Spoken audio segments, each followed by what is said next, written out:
Betsy Boyd. I'm the director of the MFA program, and I'm here with Professor Marion Winnick, who helps teach thesis and teaches memoir in the MFA.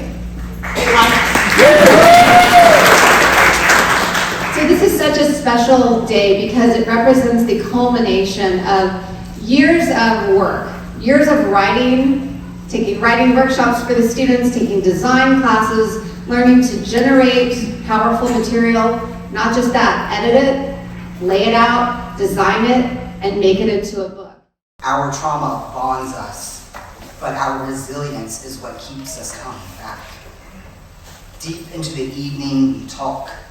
The queer hive is alive with human connection. One introvert shyly admits their interest in acrobatics, only to find another member teaches Lyra in Pigtown. The motorcyclist lands a PhD candidate for a flag bearer. When I opened the door to the ladies' room, there was my mother.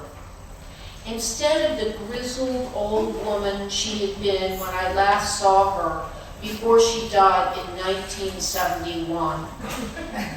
Now, her hair was jet black, her complexion youthful. Mom, I can't believe it's you! But then Agnes moved out of the trailer park to the city.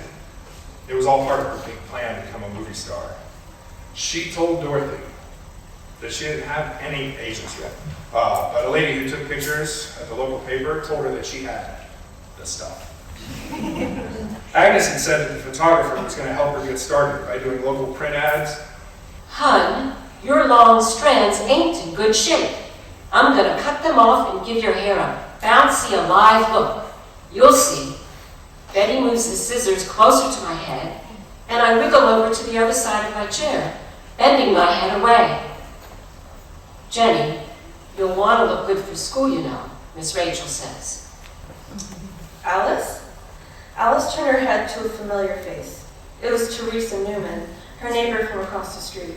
The pungent smell of talcum powder and cigarettes always put Alice's nostrils into a chokehold. I knew that was you. How are you, dear?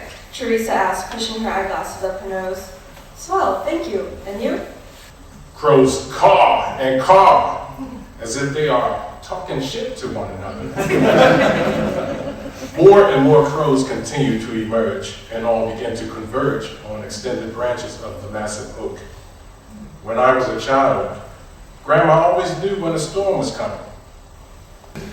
I like this feeling, this power, the steering wheel in my grip, the joystick under my fingers, the engine's response as I accelerate. I pass a woman parked on the side of the highway. A state police trooper, whose vehicle lights strode red and blue on the white lace trees, is putting chains on her tires. My father used to curse about the people who didn't put their chains on until too late. I think it's important. I think the important thing is that we don't blame Miss Scott for her reaction, said Mr. Marshall. I'm sure none of you can say how you would feel if someone embarrassed you in front of your peers. Miss Bowser comes to my office often, and despite not feeling well, she always brings a great spirit to school. Melinda was still asleep when I padded out of the bedroom at sunrise. Part of me, a small, sad, angry part left over from the abandonment and the months without contact, hoped she wouldn't wake up. At least then she would haunt me honestly, and not just as a memory. The sun hung low in the muted sky. The ships in the harbor swayed with the gray breeze in the distance. My partner Alden and I can't let a single year go by without some sort of medical, emotional, or psychiatric upheaval, and we were due for 2022. It's become a running joke between us, like I've been testing them with some malady or another since we've been together. If you're really going to ask me to marry you 6 months into dating, you gotta take that whole in-sickness thing to heart. The going rate on every other tampon machine she'd ever seen was 25 cents at minimum and just as easily 50 cents, quarters only. Who has a quarter, she thought, or 2 quarters for God's sake, or even a dime, when they are in a public restroom, realizing it's about to be the elevator scene from The Shining in their pants. Who has exact change in an emergency? Even in my dreams, I cannot make out what you say. Over the chronic crickets, high times whine, over the roar and suck of the tide outside my window. God's incessant wind hushing the rub of tires on tar,